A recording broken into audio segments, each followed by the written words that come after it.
Today we're going to be meeting with Dr. Ruers, Dr. Fauner, and Dr. Forlenza to discuss the future of the DAISY study and how type 1 diabetes is treated. So why do you think it is important for DAISY participants to continue coming until they are 30 years old? We found out that kids develop antibodies at any age, even if they are 15 or 16. So we continue looking for new, what we call seroconversions, from no antibodies to positive antibodies. So this would be reason number one. The reason number two to follow kids and young adults until the age of 30 is that we've seen about 200 children in DAISY develop autoantibodies, but only about 100 of those kids have progressed to diabetes.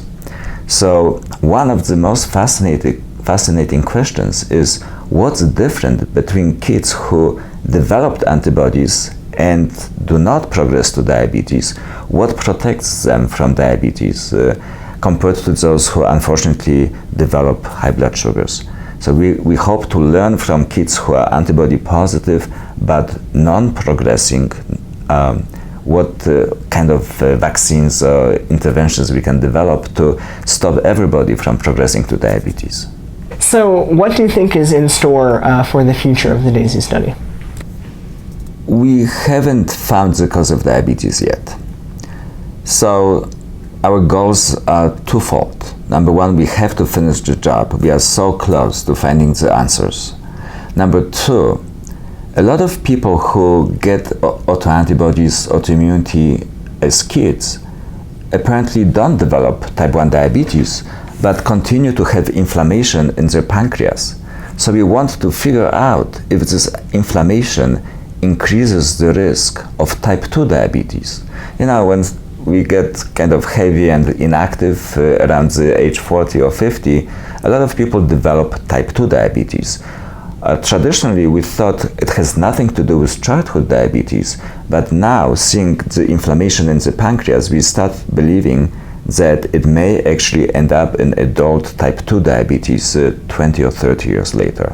So even though the study will end at one point, we would like to keep in touch with study participants, even if only by email, to make sure that they are still okay, that they don't have either type 1 or type 2 diabetes, and that they are in general health.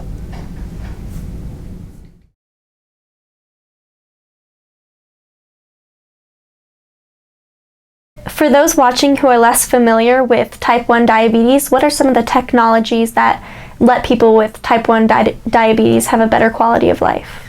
So one of the big things that we're looking at are technologies with pumps, insulin pumps. So insulin pumps allow you to administer insulin in a really flexible way. So whereas in the past the only way to give insulin was by injection, now we have the ability to give insulin by pumps. So that's a little tiny tube that goes underneath your skin, and the pump administers the insulin in that tube under the skin. But the pump itself is even more complex in terms of how it can help you calculate the dose. It can help you figure out how to adjust your dosing based on what you're eating and what your blood sugar is. And these are all things that in the past have required people to spend a lot of time and effort to figure out. Now we have these tools.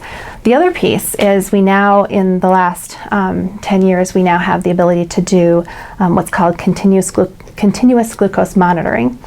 So that's, there are a couple different ways, a couple different sensors. And what those are, a little tiny sensor that's almost about the size of a hair that goes underneath the skin and is able to sense the sugar in the fluid between your cells. So it's not exactly the same as your blood sugar, but pretty close.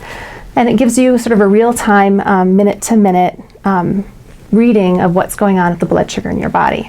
So while it doesn't replace still needing to do those finger pokes, it gives you some information about what's happening. So for people who are living with diabetes, that's really important. It gives you an idea of, is your blood sugar in a good range? Is it going up? Is it coming down? Are you getting into a danger zone where you need to do something about it? And for families who are living with diabetes, I think one of the more scary things is worrying about low blood sugars. okay? Because for someone who doesn't have diabetes, you might not know, when you have a low blood sugar, that can be really dangerous, and in the worst case scenario would cause maybe a seizure. So having that ability to kind of predict what's going on with blood sugar is really fantastic, and it's a really helpful thing. And so some of the continuous glucose monitors now, you can actually take that information and transmit it up to the cloud. So here on the screen we have, this is actually a tracing of a patient of mine who right now is wearing a continuous glucose monitor. And this is hooked up to the cloud. So he has here, so down below you see the tracing over the last 6 hours, and up here you see just the last about hour. These dotted lines are his target blood sugar. So you can see that recently he's been running a little on the high side. And this is where he is right now, and this is his current blood sugar. And the arrow here says that his blood sugar is actually pretty steady. What is the artificial pancreas and how does it work? So the artificial pancreas is actually an idea for how you can pair an insulin pump with a continuous glucose monitor to have the device automatically adjust insulin levels based on your blood sugar. There's actually many different types of artificial pancreases that are under development, some more advanced than others. The way the artificial pancreas works is something that I actually think is very exciting. It's based on the idea of how the autopilot on an airplane works, or how the guidance of a heat-seeking missile works. And I think that's a very appropriate analogy for type 1 diabetes, because you're trying to hit a moving target with a moving weapon. And so if you think about how a heat-seeking missile would adjust its course for another airplane that's moving, that's how the artificial pancreas works. It makes small adjustments to insulin dose based on someone's changing blood sugar, and possibly even makes small adjustments to another hormone called glucagon to try and have someone's blood sugar in a very narrow target range without missing to one side or the other. When do you think it'll be available for general use?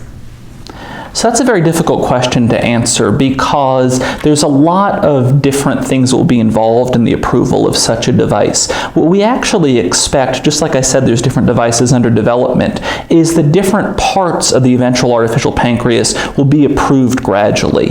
The first step for artificial pancreas is having it shut off when someone's blood sugar gets low. That system's already available in the United States. The next step is to have it shut off when it predicts someone's blood sugar is going to get low. That system has already been approved in Europe and Australia, and the hope is that it will be approved in the United States within the next 1 to 2 years. The system after that is to have it give more insulin when it thinks that your blood sugar is going to get high. We're currently involved actually today in trials of that system, literally today at this institution, and the projection is that that system might start to be available either in Europe or Australia within the next 3 to 5 years, and within the United States 1 to 2 years after that.